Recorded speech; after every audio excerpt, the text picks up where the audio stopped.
Hey guys, so I am back with a new video, and this video is going to be the final installment for my elements collection. So let's get started. As the title said, this is going to be the design for spirit, or what you would call your soul, or something like that. A spiritual existence that is in this world can be called a spirit, I would say. And yeah, and the reason why I decided this to be the final element instead of just 4, because most people are of the analogy that there are only 4 elements, but I'm of the analogy that there are a total of 5 elements including spirit.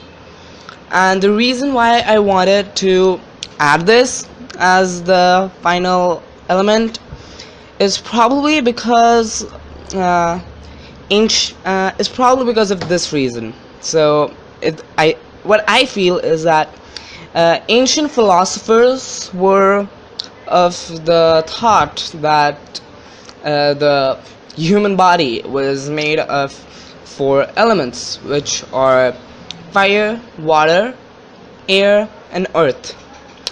But they forgot the most important part of a human, which was their soul. And a soul is what makes humans, if that makes sense. So that's why I decided for this to be the 5th element.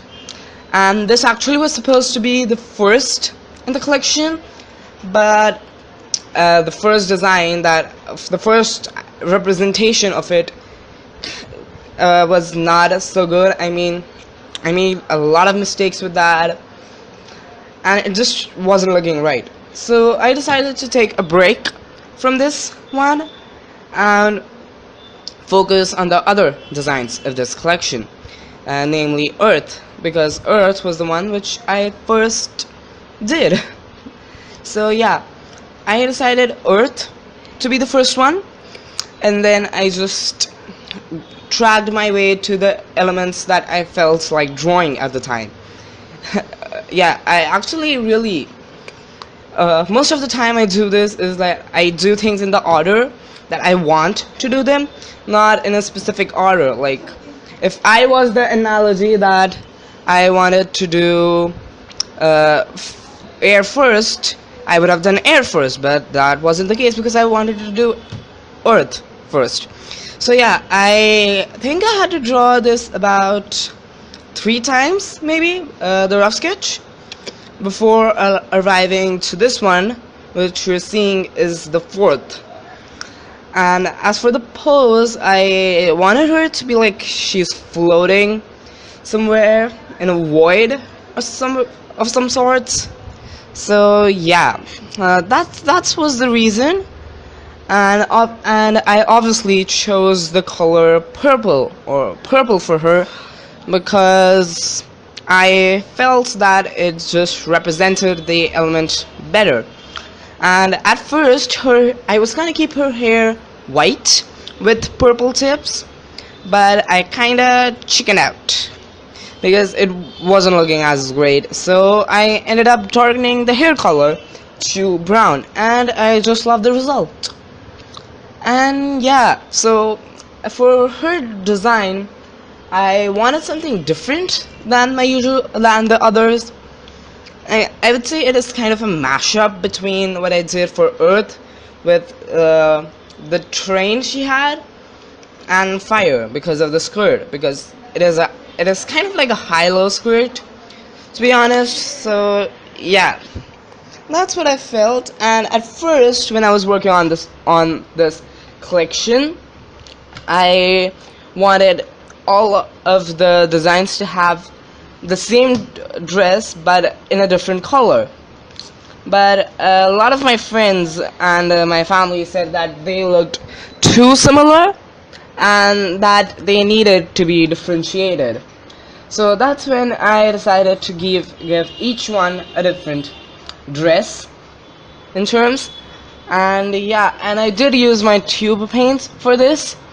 I mean, I colored the skin with my camel watercolors, but then I just felt like the FABER-CASTELL ones were just so much more better, so I decided to use them. And yeah, so excuse me. Yeah, so the color pencil phase was also pretty nice. Everything went smoothly. The design came out just the way I wanted it.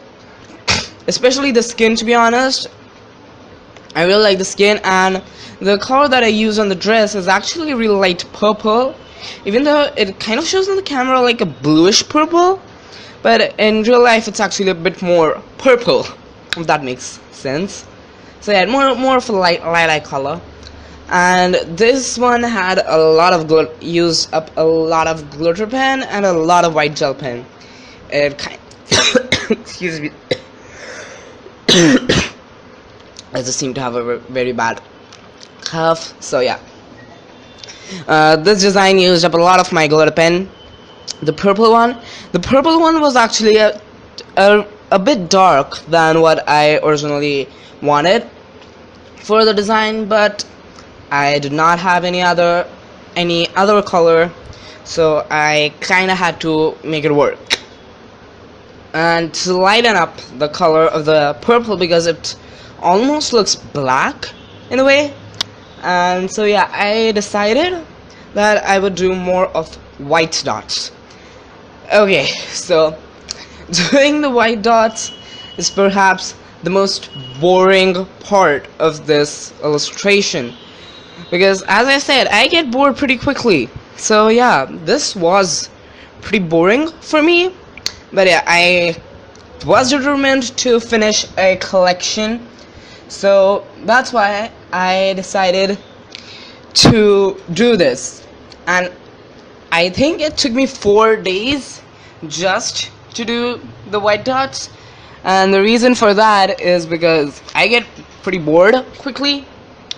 So I decided to take a break, came back on it the next day, made some more dots, took a break, next day more dots, next day more dots. So yeah, that was the case with this illustration, but in the end it just worked out the way I had wanted it to work. And yeah, and as I said, that this is the final design for this collection, and I'm so happy because I finally finished a collection, to be honest, because in the past I have done like 3 to 4 collections, and I did complete the designs, but they were only inked, and only a few of them were colored. So yeah, so after this collection I aim on redoing those previous collections, if that makes sense. And yeah, and since this collection is now over, here's a slideshow from the very beginning to the very end of this collection. I hope you guys like this video. If you do, please give it a thumbs up and subscribe if you haven't already. That's about it. Thank you so much for watching, and I will see you in my next one. Bye bye.